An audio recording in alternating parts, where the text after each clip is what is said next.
Hello students, कैसे हो आप सब लोग। दिवाली की आप सबको बहुत बहुत शुभकामनाएं।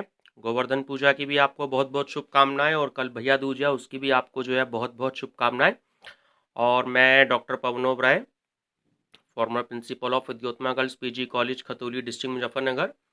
मैं आप सबके लिए भगवान से प्रार्थना करूंगा कि जिस भी किसी कंपटीशन के लिए आप तैयारी कर रहे हैं या बीकॉम के एग्ज़ाम दे रहे हैं, बीबीए के, एमकॉम के, एमबीए के, किसी भी XYZ आप कोर्स से एग्ज़ाम दे रहे हैं तो भगवान आपको बहुत अच्छे नंबर से पास करवाए, आप बहुत अच्छी परसेंटेज लेकर के पास हों। और अगर आप कंपटीशन की तैयारी कर रहे हैं तो आप सब लोग कंपटीशन में कामयाब हों, सफल हों। जो आपकी इच्छा है किसी अच्छी जॉब को हासिल करना, आप उस अच्छी जॉब को हासिल करें और भगवान का आशीर्वाद हम सब के ऊपर बना रहे, ये मेरी भगवान से प्रार्थना है। तो चलिए स्टूडेंट्स, कुछ दिनों से त्यौहार के चक्कर में मैं भी ज़्यादा समय नहीं दे पा रहा था। अब दिवाली बीत चुकी है तो अब कंपटीशंस के भी जो एग्ज़ाम्स हैं उनकी भी डेट आ रही है एग्ज़ाम्स की। और जो बीकॉम थर्ड का ईयर का CCS यूनिवर्सिटी मेरठ का स्पेशली जो हमारा ऑडिटिंग का सब्जेक्ट चल रहा है उसमें 6 चैप्टर हो चुके थे। तो आज मैं चैप्टर नंबर 7 आपको करा रहा हूँ ऑडिटिंग का, और इसमें से कम 3 या 4 नंबर के क्वेश्चंस जो हैं वो पूछे जाते हैं हर साल। ठीक है स्टूडेंट्स, और जो लोग यूपी टीजीटी और पीजीटी की भी तैयारी कर रहे हैं तो मैं उनको भी ये सजेशन दूंगा कि वो ऑडिटिंग की जितनी भी मेरी वीडियोस हैं उनको मेरा चैनल सब्सक्राइब करके स्टडी विद डॉक्टर पवन ओबराय आप उन्हें जरूर देखें, ताकि आपको टीजीटी पीजीटी के जो एग्जाम्स होने हैं उसके लिए आपको तो बहुत ही हेल्पफुल होंगे। चलिए स्टूडेंट्स, क्वेश्चन नंबर है आपका 1, चैप्टर है हमारा डेप्रिसिएशन। तो डेप्रिसिएशन है, इसमें प्रोविजन है और आपका जो है संचय यानी कि रिजर्व। ठीक है, तो क्वेश्चन नंबर 1 है कि डेप्रिसिएशन का मुख्य कारण क्या होता है। तो डेप्रिसिएशन यानी कि ह्रास का जो मुख्य कारण होता है वो ऑप्शन नंबर ए बिल्कुल ठीक है कि संपत्ति का प्रयोग। जब हम किसी एसेट्स को यूज करते हैं तो डेप्रिसिएशन उस एसेट्स पर लगता है। ठीक है, क्वेश्चन नंबर 2, निम्नलिखित में से कौन सा ह्रास का प्रमुख आधार है। तो देखिए ऑप्शन नंबर ए करेक्ट है, किसी भी एसेट्स की संपत्ति की आयु की वो एसेट्स जो है वो कितने समय चलेगी। ठीक है, तो संपत्ति की आयु जो होती है वही डेप्रिसिएशन का प्रमुख एक तरीके से आधार होती है।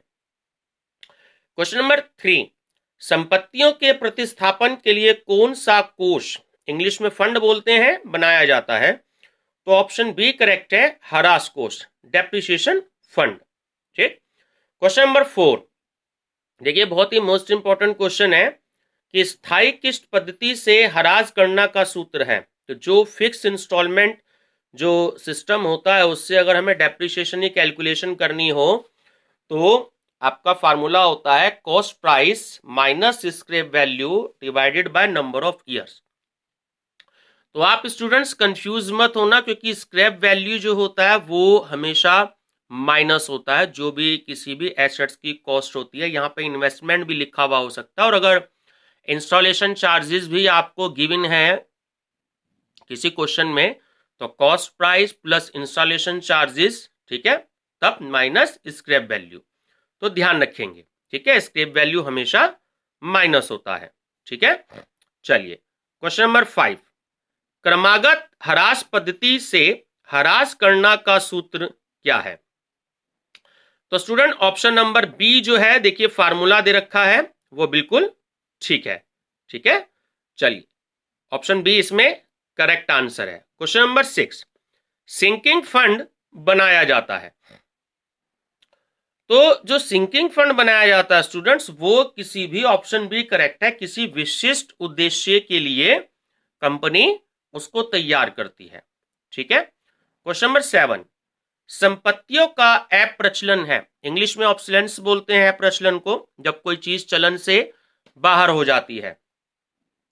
हम अगर प्रिंसिपल ऑफ मार्केटिंग की बात करें तो उसमें प्रोडक्ट लाइफ साइकिल जो हमारा चैप्टर है तो उसमें 6 स्टेजेस होती हैं। तो जो सबसे लास्ट की स्टेजेस होती है वो भी है प्रचलन होती है, ऑब्सोलेंस होती है। ठीक है, जैसे 10 पैसे का सिक्का नहीं चलता, 20 पैसे का नहीं चलता है आज के समय में, ठीक है, 25 पैसे का सिक्का नहीं चलता है, ब्लैक एंड व्हाइट टीवी नहीं चलते हैं आज के समय में, तो वो चीज जब चलन से बाहर हो जाती है तो हम उसे अप्रचलन कहते हैं। तो इसका आंसर है आपका ऑप्शन नंबर ए, ह्रास का बाह्य कारण। क्वेश्चन नंबर 8, निरंतर प्रयोग के कारण संपत्ति के मूल्य में आने वाली कमी को ह्रास कहते हैं। ये परिभाषा किसने दी है?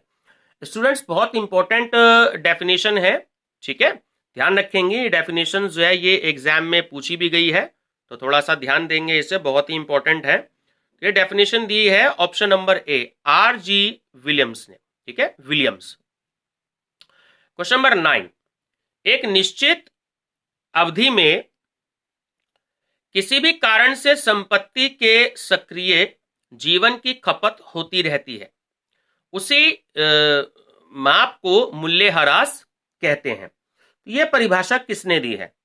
यह परिभाषा दी है option number B, Spicer and Pegler ने, ठीक है। क्वेश्चन नंबर 10, स्थायी संपत्तियों पर ह्रास की व्यवस्था करना है, तो ऑप्शन ए करेक्ट है, वैधानिक आवश्यकता, ठीक है। Question number 11, most important question, कि ह्रास के संबंध में कंपनी अधिनियम की कौन सी धारा है, ठीक है।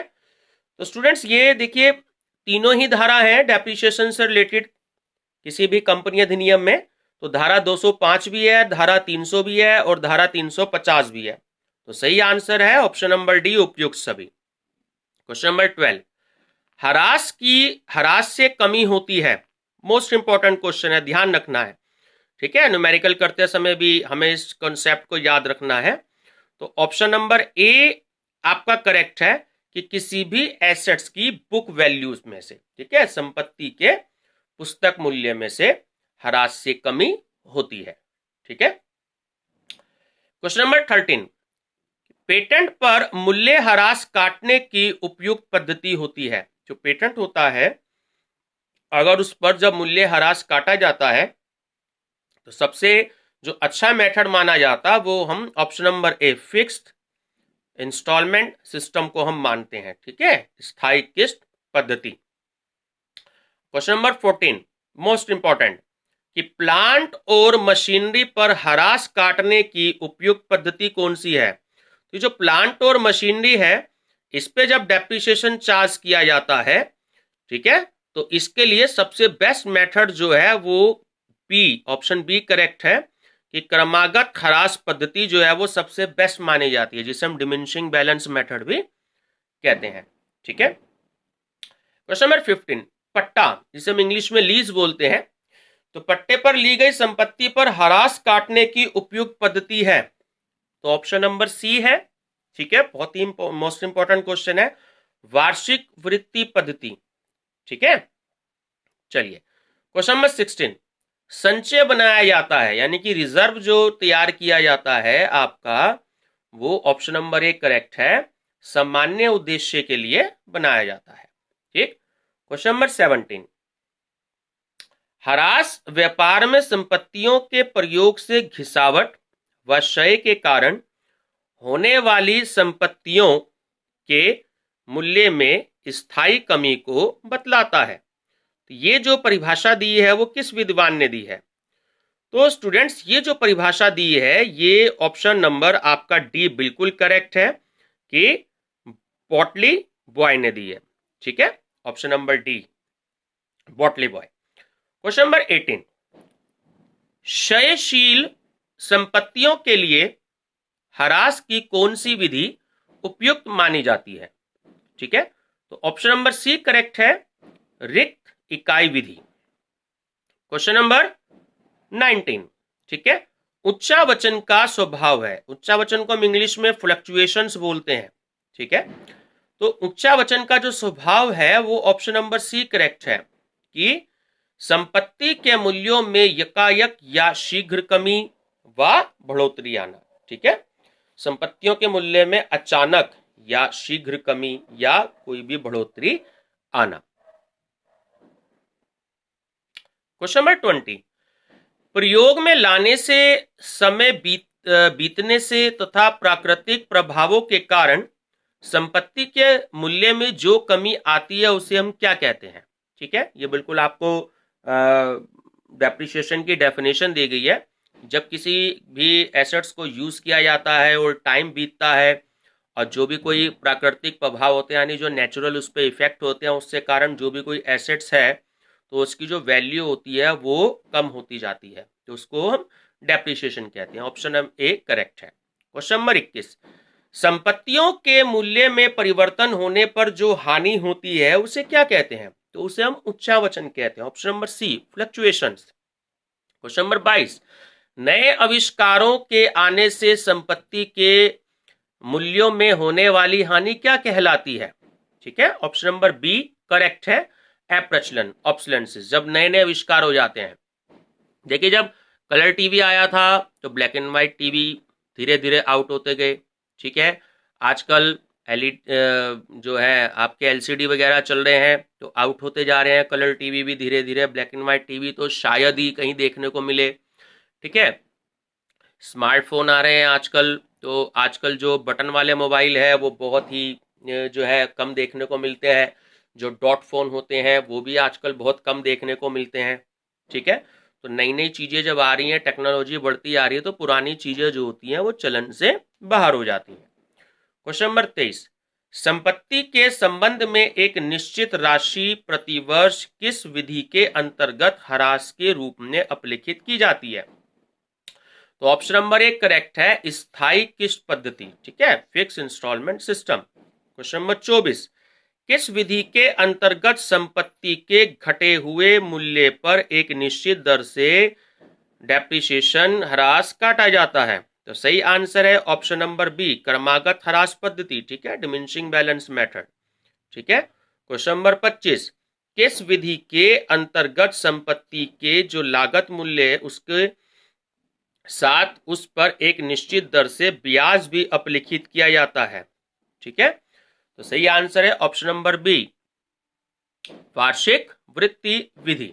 ठीक है, जो आपका एनुअल एन्युटी मेथड होता है। ठीक है, क्वेश्चन नंबर 26, कंपनी अंकेक्षण के समय प्रबंध अंकेक्षक को यह तर्क देते हैं कि मशीन बहुत अच्छी तरह अनुरक्षित है। ठीक है, यानी कि मेंटेनेंस हुई भी है उसका मशीन का। ठीक है, मेंटेनेंस को हम हिंदी में अनुरक्षण बोलते हैं, और यह बिल्कुल नए की तरह है, अतः इस पर ह्रास लगाने की आवश्यकता नहीं है। तो क्या अंकेक्षक को इसे, तो आपसे ऑप्शन पूछ रहा है तो सी बिल्कुल करेक्ट है कि अस्वीकृत कर देना चाहिए, यानी कि उसको मानना नहीं चाहिए। ठीक है, क्वेश्चन नंबर 27, किस विधि के अंतर्गत संपत्ति के पूर्णतः बेकार हो जाने पर इतनी रोकड़ एकत्रित जो है रोकड़ एकत्रित यानी कि जो कैश है वो कलेक्ट कर लिया जाता है ताकि नई संपत्ति का क्रय किया जा सके, तो सही आंसर है ऑप्शन नंबर ए ह्रास कोष विधि, डेप्रिसिएशन फंड मेथड। ठीक है, क्वेश्चन नंबर 28, लाभांश समानीकरण कोष है, तो ऑप्शन नंबर ए करेक्ट है, आयगत संचय। ठीक है, चलिए क्वेश्चन नंबर 29, निम्नलिखित में से कौन सा अज्ञात दायित्व के लिए बनाया जाता है, तो सही आंसर है आपका संचय। ठीक है, रिजर्व, ऑप्शन नंबर ए। क्वेश्चन नंबर 30, ऐसा संचय जिसका अस्तित्व चिट्ठे पर प्रकट नहीं होता क्या कहलाता है, तो उसे हम कहते हैं आपका सीक्रेट रिजर्व, ऑप्शन नंबर ए गुप्त संचय।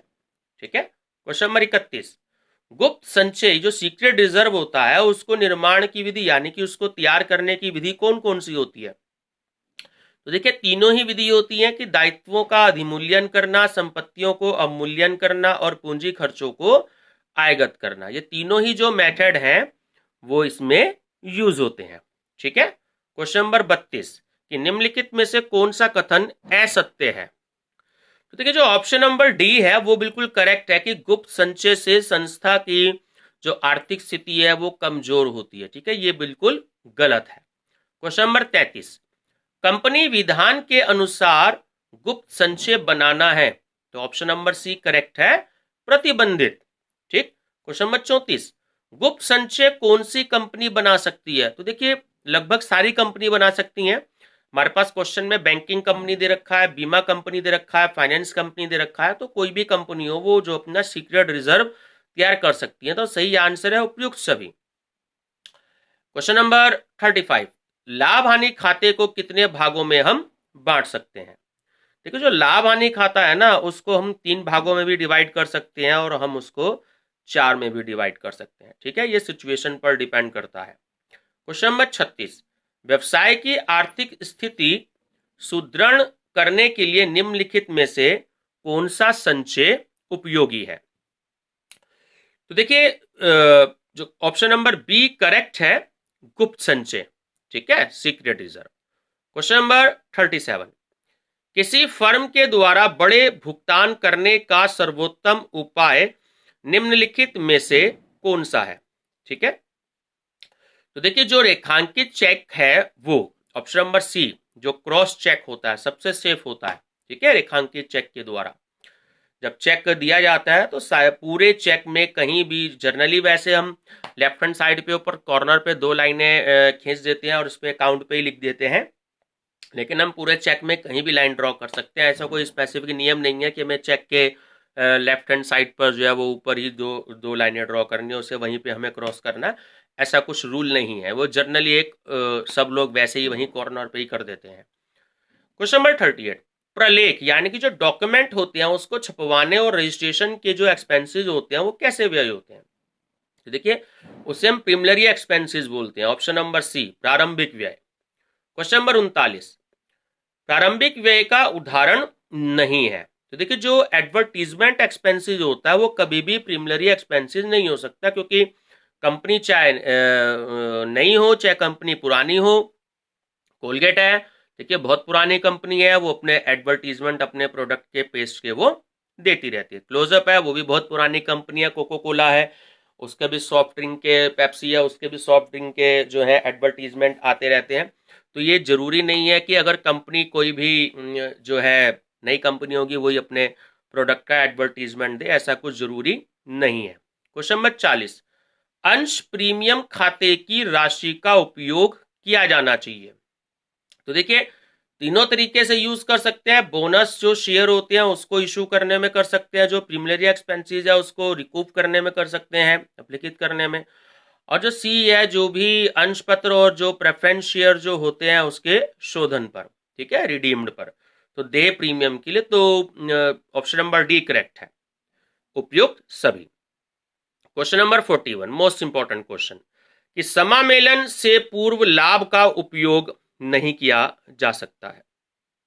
तो ऑप्शन नंबर ए करेक्ट है कि विक्रेताओं से प्राप्त ख्याति को, गुडविल को अपलिखित करने में। ठीक है, क्वेश्चन नंबर 42, कि अंशों के शोधन की सूचना रजिस्ट्रार को दी जानी चाहिए। तो देखिए, ये बहुत ही इंपॉर्टेंट क्वेश्चन है। तो सही आंसर है ऑप्शन नंबर बी, शोधन के 1 माह के भीतर। ठीक है, चलिए क्वेश्चन नंबर 43, अधिमान अंशों का शोधन विभाजन योग्य लाभों में से किए जाने पर उसके बराबर राशि हस्तांतरित यानी ट्रांसफर की जाती है।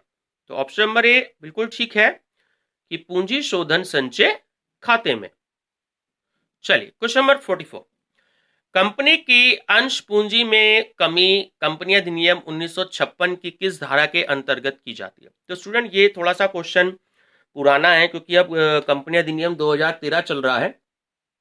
ठीक है, तो अगर कंपनी अधिनियम 1956 वैसे आपसे पूछेगा नहीं, 2013 पूछेगा, तो पुराना क्वेश्चन है, तो उसके हिसाब से आंसर है आपका 100, ऑप्शन नंबर ए। क्वेश्चन नंबर 45, जो कंपनी अन्य कंपनी के समस्त या आधे से अधिक अंश क्रय कर लेती है, खरीद लेती है, तो वो क्या कहलाती है? तो देखिए, उसे हम सूत्रधारी कंपनी कहते हैं, होल्डिंग कंपनी। ठीक है, क्वेश्चन नंबर 46, जो लाभ व्यापार की साधारण दशा में होते हैं उसे क्या कहते हैं? तो देखिए, जो प्रॉफिट होता है किसी भी बिजनेस की, जो नॉर्मल कंडीशंस होती है ना, तो उसमें होता है, तो हम उसे आयगत लाभ कहते हैं। ठीक है, ऑप्शन नंबर बी करेक्ट है। क्वेश्चन नंबर 47, यदि कोई कंपनी पूंजीगत लाभों का वितरण रोकड़ में करना चाहती है तो निम्नलिखित में शर्तों को पूरा करेगी। तो देखिए, वो तीनों ही शर्तों को पूरा करेगी। जो अंतर नियम है उनके द्वारा वितरण की आज्ञा, और बी की लाभों को वसूल करने के बाद वितरण करना, ठीक है, और सी पूंजीगत हानियों को पूरा करने के बाद डिस्ट्रीब्यूशन किया जाना। तो ऑप्शन नंबर डी करेक्ट है, उपयुक्त सभी। क्वेश्चन नंबर 48, जो क्रय है उसका सर्वमान्य सिद्धांत क्या है? ठीक है, परचेज का जो सर्वमान्य सिद्धांत ये है कि सस्ता और सबसे सस्ता और अच्छा, ठीक है, सबसे अच्छा व सस्ता माल, ठीक है, कस्टमर को सामान सस्ता भी चाहिए और कस्टमर को सामान अच्छा भी चाहिए कि उसकी नजर में वो सामान बहुत अच्छा है, ठीक है। Question number 49 most important, patent संपत्ति है। तो देखिए पेटेंट जो होती है वो एक अमूर्त संपत्ति होती है, क्योंकि हम उसको केवल महसूस कर सकते हैं, ना ही हम उसे देख सकते हैं, ना हम उसे छू सकते हैं ना, तो हमारे इंटेंजिबल एसेट्स है, ठीक है। क्वेश्चन नंबर 50 कि सामान्य तौर पर पेटेंट्स का जो जीवन काल होता है, जो लाइफ होती है, वो कितनी होती है? ये भी बहुत मोस्ट इंपॉर्टेंट क्वेश्चन है। आप स्टूडेंट्स ध्यान रखेंगे कि एक जनरली जो पेटेंट्स होता है उसकी जो लाइफ होती है वो 16 वर्ष तक की होती है, ठीक है। क्वेश्चन नंबर 51 की जो प्रारंभिक व्यय है, जो यानी आपकी प्रीमिलरी एक्सपेंसेस है, वो किस तरह की संपत्ति है? तो वो एक काल्पनिक होती है, ठीक है, ऑप्शन नंबर सी करेक्ट है। क्वेश्चन नंबर 52 कि ऊपरी साज सज्जा का क्या तात्पर्य होता है? तो ऑप्शन नंबर डी करेक्ट है कि संपत्तियों के अधिमूल्यन से, ठीक। क्वेश्चन नंबर 53 कि धारा 205 ए कब लागू हुई, जिसके अनुसार कोई कंपनी लाभ का एक भाग संचय में हस्तांतरित किए बिना लाभांश वितरित नहीं कर सकती, ठीक है स्टूडेंट्स, बहुत ही मोस्ट इंपॉर्टेंट क्वेश्चन है, ध्यान रखेंगे। तो सही आंसर है ऑप्शन नंबर ए, 1 फरवरी 1975, ठीक है। चलिए क्वेश्चन नंबर 54, संस्था के आर्थिक चिट्ठे बैलेंस शीट की सही जो आर्थिक स्थिति है उसको दर्शाने में कौन सा संचय जो होता है वो बाधक होता है? तो हमने अभी 4-5 क्वेश्चन सीक्रेट रिजर्व के बारे में डिस्कस किए थे। तो जो हमारा गुप्त संचय है, ठीक है, ऑप्शन नंबर सी करेक्ट है। क्वेश्चन नंबर 55 कि आयोजन का उदाहरण है। तो ये तो तीनों ऑप्शन दे रखे हैं आपको कि बैड डेब्ट्स हो गए आपके, है ना, डूबा तथा संदिग्ध ऋण के लिए आयोजन हो, देनदारों पर छूट के लिए आयोजन, और जो मरम्मत और नवीनीकरण हेतु आयोजन, जो आपका रिपेयर हो गया, रिन्यूअल हो गया, ठीक है, उसके लिए जो भी कोई प्रोविजंस तैयार किए जाते हैं। तो ऑप्शन नंबर डी करेक्ट है, उपयुक्त सभी। क्वेश्चन नंबर 56 कि लाभांश समानीकरण संचय किस संचय का उदाहरण है? ठीक है, देखिए क्वेश्चन थोड़ा सा रिपीट हो गया है, पहले भी आया था। जो लाभ समानीकरण संचय जो होता है वो एक तरीके से विशेष संचय होता है, ठीक है, स्पेशल रिजर्व जो होता है। क्वेश्चन नंबर 57 अंकेक्षक को यह देखना चाहिए कि कंपनी गुप्त संचय में से लाभांश का वितरण न करे। यदि कोई कंपनी ऐसा करे तो वह रिपोर्ट में उल्लेख करे। ऐसा निर्णय किस वाद में लिया गया था? तो स्टूडेंट ये बहुत ही मोस्ट इंपॉर्टेंट है। कई बारी जो पुराने बहुत ही ज़्यादा इंपॉर्टेंट केसेज होते हैं, बहुत ही यूनिक केसेज होते हैं, तो उससे रिलेटेड भी क्वेश्चन आते हैं। 3-4 क्वेश्चन ऐसे आए हुए हैं ऑडिटिंग में, तो केसेज से क्वेश्चन आप बहुत अच्छे से तैयार कर लीजिएगा। तो ये केस था आपका Royal Mail Steam Packet Company Limited 1931, ठीक है। क्वेश्चन नंबर 58 लाभांश का वितरण किया जाता है। तो student option number B correct है कि ह्रास का प्रावधान करने के बाद, जब तक कंपनी डेप्रिसिएशन का प्रोविजन नहीं करती उससे पहले लाभांश का जो डिविडेंड का जो डिस्ट्रीब्यूशन है वो नहीं करती, पहले उसको डेप्रिसिएशन का प्रोविजन करना जरूरी है। क्वेश्चन नंबर 59 संपत्ति के मूल्य में वृद्धि या कमी की जा सकती है, ठीक है। तो ऑप्शन नंबर सी करेक्ट है कि मूल्य को कम या ज्यादा दिखाकर। क्वेश्चन नंबर 60 ज्ञात हानि तथा दायित्व की व्यवस्था करने के लिए किया गया प्रावधान कहलाता है। देखिए हम उसे कहते हैं आयोजन, ठीक है, ऑप्शन नंबर ए करेक्ट है, इंग्लिश में हम इसे प्रोविजन बोलते हैं। क्वेश्चन नंबर 61 अनिवार्य संचय बनाए जाने के लिए, तो देखिए कंपनी अधिनियम 1956 तो आपका जो है वो खत्म हो चुका है, तो यहां पर जो है आपका कंपनी अधिनियम 2013 के अंतर्गत आएगा, ठीक है। और लास्ट क्वेश्चन है आपका आयोजन किया जाता है, ठीक है, प्रोविजन बोलते हैं इंग्लिश में आयोजन को। तो ऑप्शन नंबर बी करेक्ट है, विशेष उद्देश्य से, ठीक है। तो स्टूडेंट्स ये एक्चुअली 2 चैप्टर थे आपके। अगर आप टेक्स्ट बुक स्टडी करेंगे तो डेप्रिसिएशन का पार्ट आपको अलग मिलेगा, और जो ये सीक्रेट रिजर्व प्रोविजन जो है इसका चैप्टर आपको अलग मिलेगा। तो ये जो है 2 चैप्टर के इकट्ठे क्वेश्चन है, टोटल 62 क्वेश्चंस हैं, ठीक है। देखिए वीडियो भी लगभग 25 मिनट की हो चुकी है, तो 2 चैप्टर मैंने सोचा कि आपको इसमें मैं इकट्ठे ही करा देता हूं। तो इसमें से कम आपके 4 से 5 क्वेश्चंस आपके हर साल पूछे जाते हैं, और जिन जिन क्वेश्चंस को मैंने मोस्ट इंपॉर्टेंट क्वेश्चंस बताया है तो आप उसकी स्टडी जो है वो बहुत अच्छे से कर लीजिएगा। और स्टूडेंट्स एक चीज मैं आपको और बता दूं, कुछ स्टूडेंट्स के फोन आए थे और वो कहते हैं कि कैसे सारी वीडियो देखें चैनल सब्सक्राइब करके। तो आप प्लेलिस्ट देखें, प्लेलिस्ट में सारी वीडियोस मेरी मिल जाएंगी, लगभग 100 वीडियोस ऑलरेडी अपलोड मैं कर चुका हूं, ठीक है। तो study with doctor Pawan Oberoi channel को सब्सक्राइब करके आप प्लेलिस्ट देखें, और इसमें इंपॉर्टेंट क्वेश्चंस ऑन ऑडिटिंग, अगर आप ऑडिटिंग की स्टडी कर रहे हैं तो पार्ट 1, पार्ट 2, पार्ट 3, पार्ट 4, इस तरीके से ये आज इस वीडियो का पार्ट 9 है। ऐसे हम मार्केटिंग के भी देखना चाहते हैं तो उसके भी लगभग 9 पार्ट जो है वो अपलोड हो चुके हैं, ठीक है स्टूडेंट्स। तो आप प्लेलिस्ट में चैनल को सब्सक्राइब करके आप सारे पार्ट देख सकते हैं, और जो आपका सजेशन है वो आप मेरे को कमेंट बॉक्स में, या मेरे को आप फोन नंबर पर 8057185980 पर मुझसे बात भी कर सकते हैं, ठीक है स्टूडेंट्स। Thank you.